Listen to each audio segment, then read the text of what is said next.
Hey guys, in this video we will start inserting some records into our database tables. And today our database table of choice is students. So we are going to create a few student records and we look at using an SQL script to do so, as well as how we can use the editor to accomplish this task.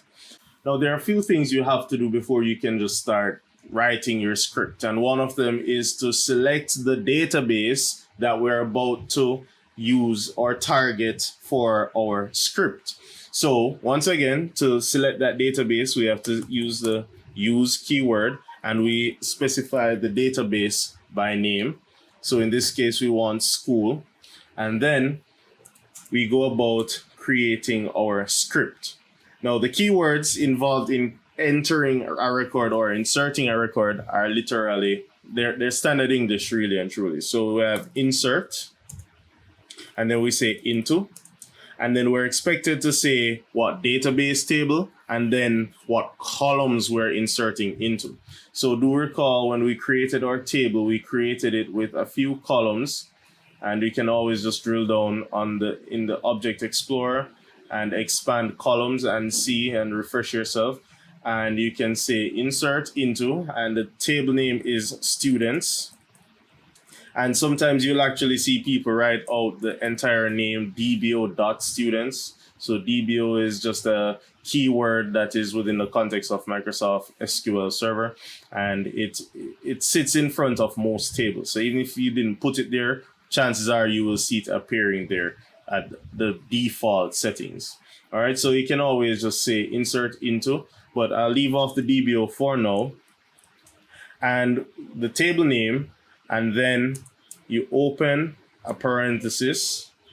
Sorry, you don't need to space it there, and close. And then in these parentheses, you actually specify what columns you are going to be entering data into. Now, this is important because remember when we were configuring our tables, we set up one of the columns, which we call the ID, to be a primary key and auto incrementing.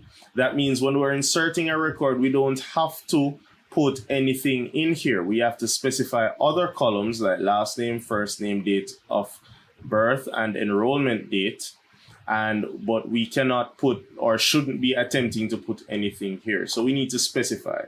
Also, do recall that one of these was allowed to be null, which was enrollment date. So I can just hover over and you would see, or I can just expand Object Explorer, and you see here last name, not null, first name, not null, date of birth, not null, but enrollment date could be null, which means I could specify up to 3 columns. I don't have to specify all 4 of these. So I'm just showing you that this is why we specify the columns, because not every record may get every bit of data.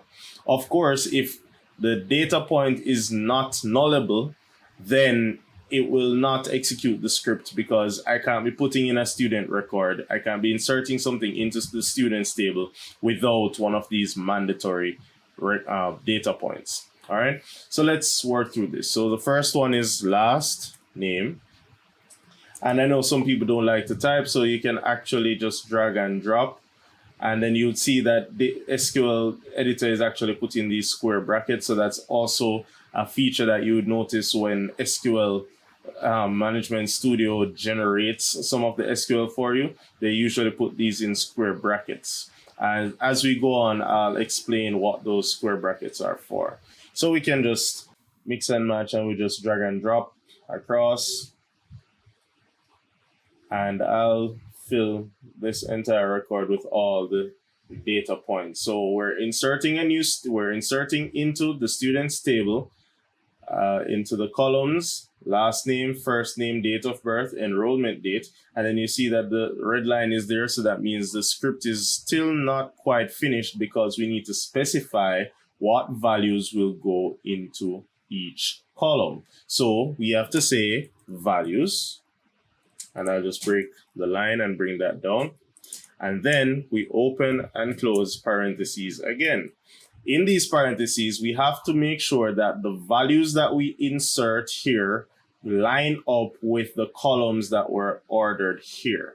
So the first value has to be the last name. And sorry, in SQL, I find it easier to just use the single quotes for string. All right, I use double quotes, and that was an accident. Use single quotation marks when using SQL, Microsoft SQL at least. So last name, and I will insert Reynolds.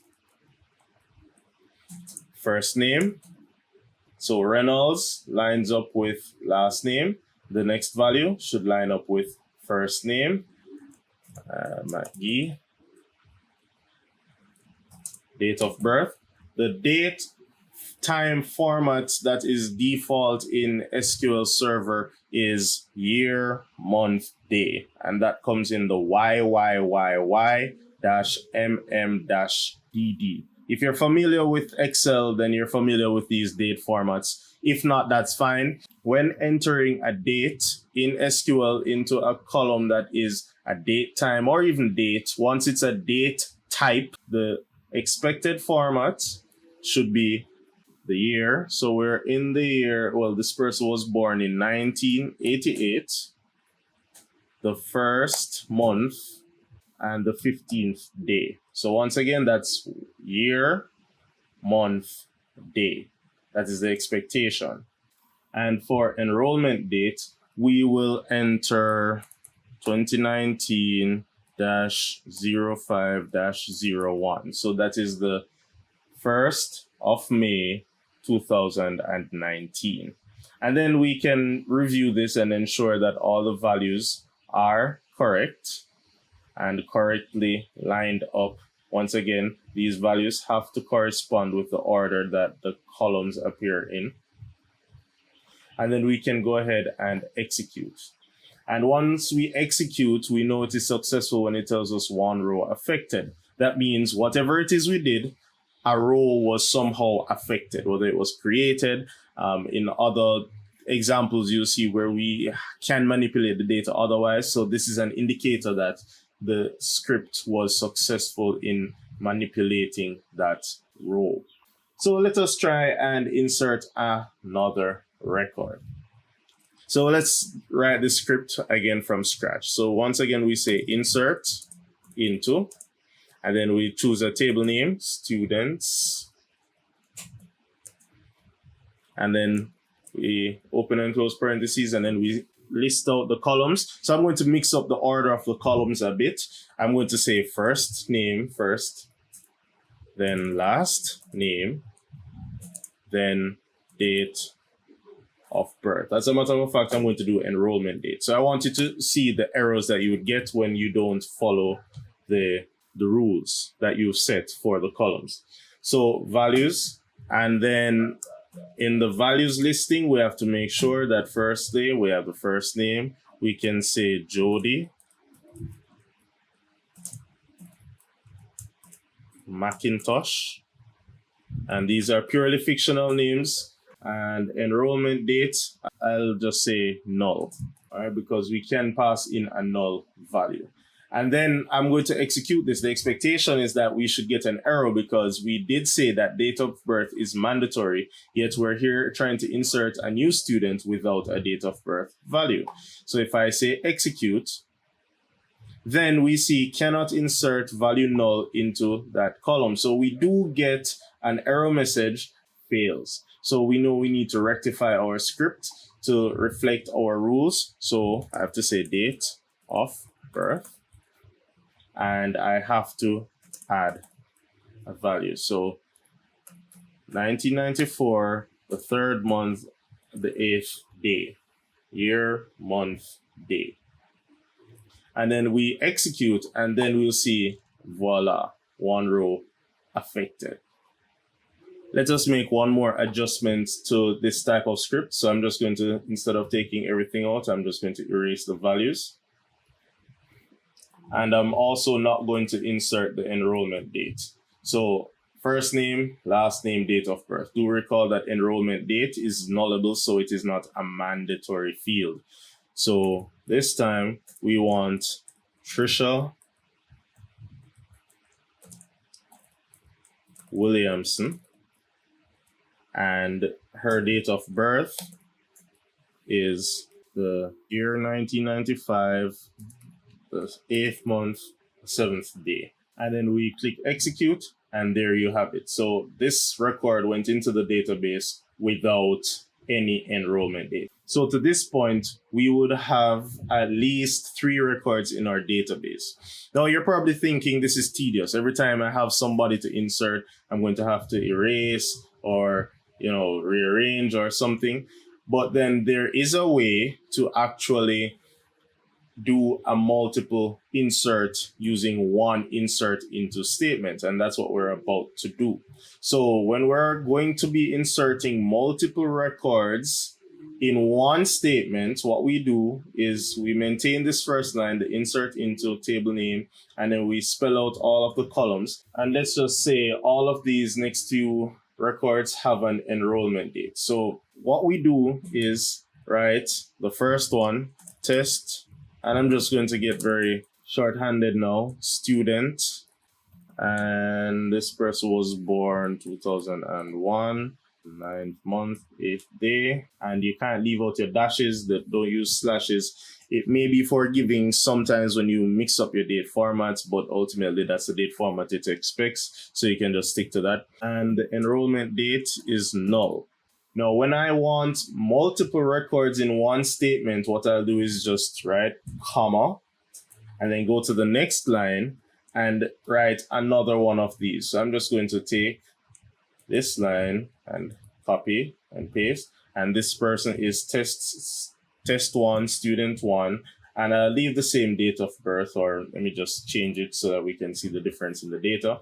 And then as many records as you have, you just write a comma, and you can just duplicate that line. And what I just did to duplicate is another keyboard shortcut. I held down on Control and C and V, which is copy and paste. But then without highlighting the line, it just duplicates whatever line the cursor is on. So that's another neat trick that you can try out. So I can just Control CV and put in as many as possible, right? Each one comma separated up until the very last one in the series. And of course, the editor will make no mistake in pointing it out to you that this is invalid. So I'm just going to go ahead and fix up these records a bit, and we will then see how this works. All right, so I've made some adjustments to this script. We are inserting into the table, and I just put some differences in the data so that we can move ahead and not be confused as to any repeating data, so that you can see where each record is unique in its own right. And I left some of the enrollment dates as null, put in some, and I'm just showing you that as many records as you have, you can use this. Just use that technique and string them along, and then we will execute one time. And then we can see that we moved from the usual 1 row affected to 7 rows affected, because we inserted 1, 2, 3, 4, 5, 6, 7 new students. So as many records as you put in, once it does not fail, you will see a message like this indicating that you have done something right. Now, I know that we've been inserting, and you're probably wondering, is this a con? I'm not seeing the data. I'm just seeing a sentence that says rows affected. I want to see the data, and that's fine. We do have another video coming up where we start extracting data. But then until then, I'm going to show you a very quick way to view the data, and also how we use the editor to replicate this kind of functionality.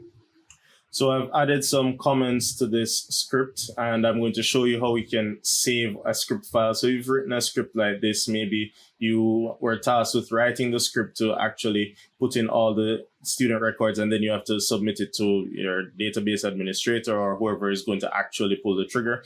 And you need to have this file exportable. You can actually just save the file, Control S, or go to File and click Save. And then that will prompt you as to where you want to put the file. So I'm just going to put this one on the desktop, and I'll say insert students. And the default file extension for any SQL file is .sql. So I can just save that. And then you will be able to come back or open this and execute it on another computer or in another setting where you have a school database, a database named school, and all of the data needs to go into those tables. So that is how you go about exporting your scripts and saving them for future reference. Maybe you're working on it and you need it for later. This is how it's done.